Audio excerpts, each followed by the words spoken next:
Hey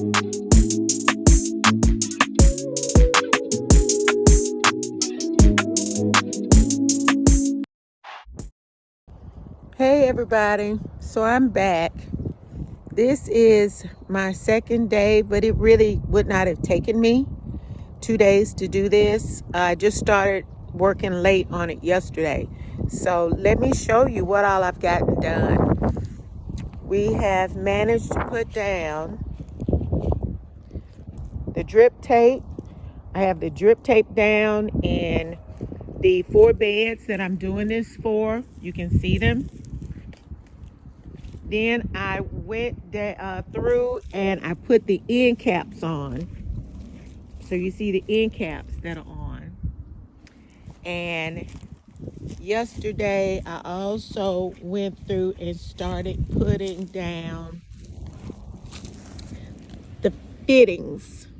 And I'm hoping that I'm getting all these terms correct, guys. I did save one to show you how easy it was to do. Super, super easy. And then I went ahead and started at least just lining up my tubing, how I want for it to be set up.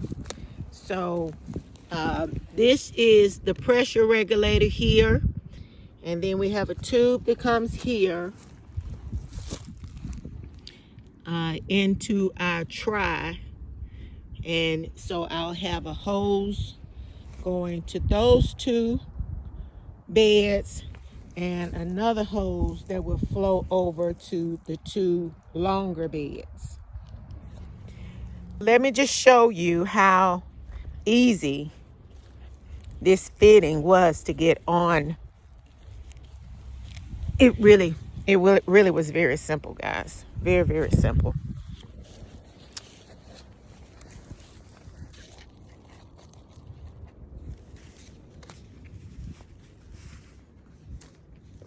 So all you have to do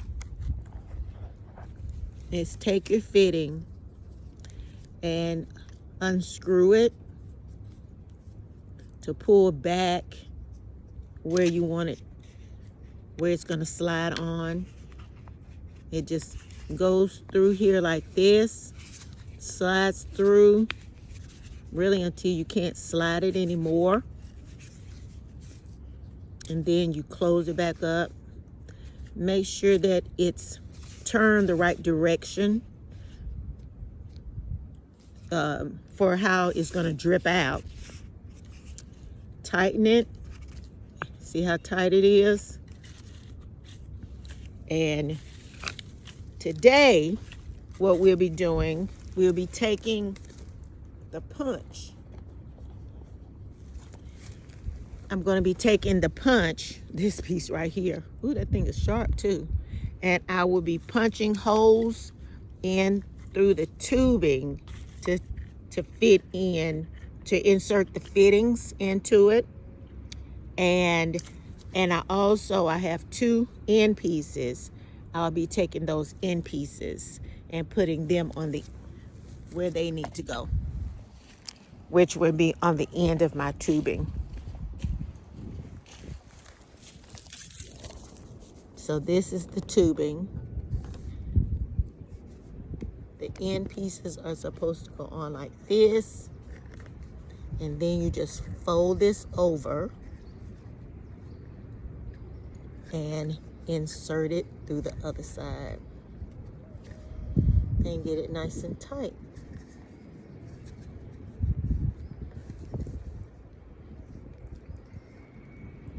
And that is supposed to hold it.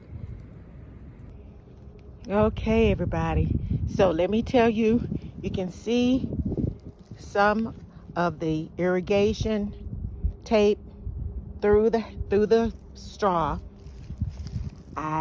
This bed had already been planted, and therefore I just tried to put the straw on top of the irrigation tape because I could not put it under the dirt. Remember, we want to have it covered up because it will help with not so much water being evaporated if the strips are on top.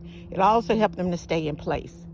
Okay, so now you can come over here and you can see where I put my fitters on. Putting the fitters onto the pipe is probably the hardest thing, definitely the hardest thing that I've had to do. I had the yellow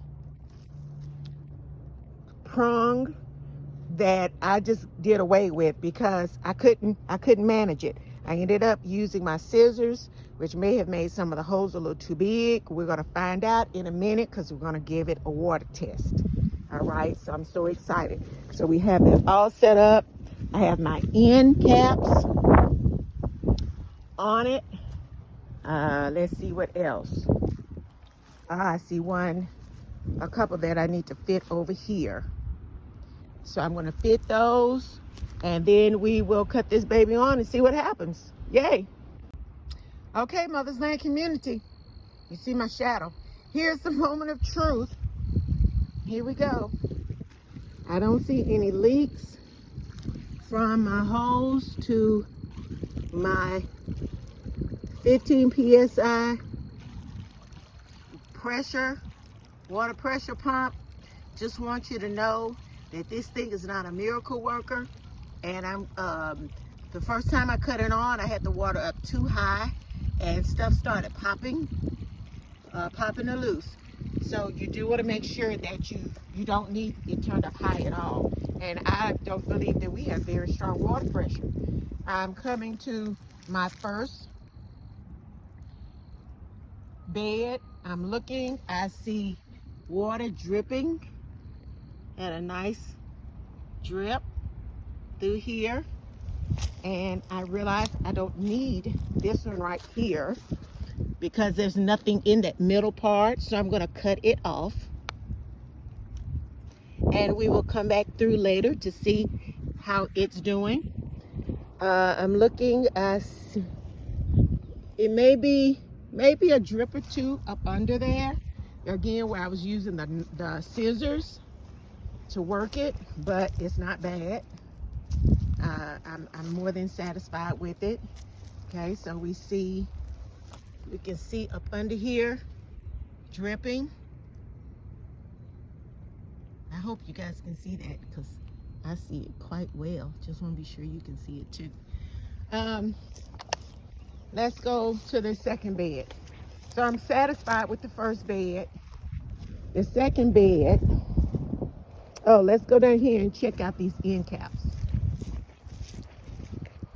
I'm gonna go right down here and see if they're holding. There's one, I don't see any leaks on it at all. That middle one I just cut off. And this is the third one. It's folded over, but I don't see any leaks on it either. And I can go back and shorten that. I just didn't want to do it right now, but I can.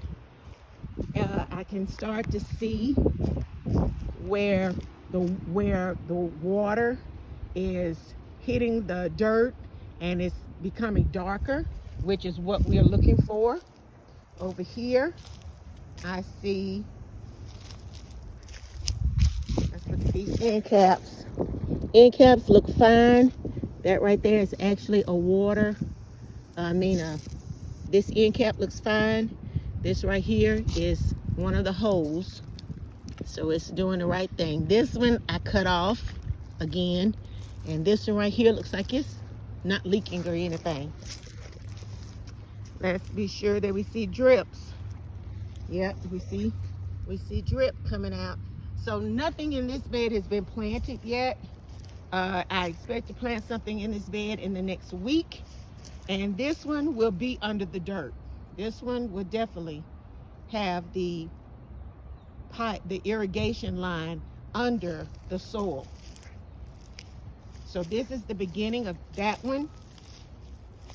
I'm looking to see. I wonder if this may be a leak in here, over here on this one. I'm looking up under it, but I don't really see anything. And again, I'm surprised that I don't see more leaks, guys, from where I had to use my scissors. Look at this end cap. Nothing is dripping from that end cap. Nothing. Let's check out the other end cap. The other end cap. Nothing at all is dripping from it. Okay. So this is actually the fourth bed. So let's go to the third bed. Third bed, end caps, holding nice and strong. Did that one come loose? It stayed, but I can tell it's a loose, so I would need to fix that. You see how it did? All right, Mother's Land community. I've went through, I've checked everything. It appears that all of the lines are open with the exception of two, which is this one here in the middle because nothing is planted there, and the one in the middle over there because nothing is planted there. Everything, all of the water is cut on. The water's on. I can just barely hear something, okay? Just ever so barely. And I'm checking to be sure that there's drip. It's been on for just a few minutes, and you can see that the earth up under there is dark, so there's drip. I plan to leave this on for an hour and come out and check it. It should still be daylight. Oh yeah, definitely. It will still be daylight by then, and I will be able to see how it has done to try to figure out exactly how much time we will need to leave this on. Okay, community, I wanted to show you the water has been on for about an hour, but it is extremely windy today. So I just want you to see how this has looked dripping. It still has not connected, but you can definitely see how the rows are coming along. But I think it would have looked better if it had not been so windy. And so this is something that you really definitely want to take the time to put under your soil to be sure that it is that you're going to get the most benefit. But I'm sure that it will still save us at least 70% on our water. I'm coming around here to the back because I want to show you guys what I've done. I want to be sure that I get exact water pressure every time I cut on the irrigation system. So I've actually marked it on my valve, and hopefully that will help us to be able to get that water pressure that we want every time that we cut it on.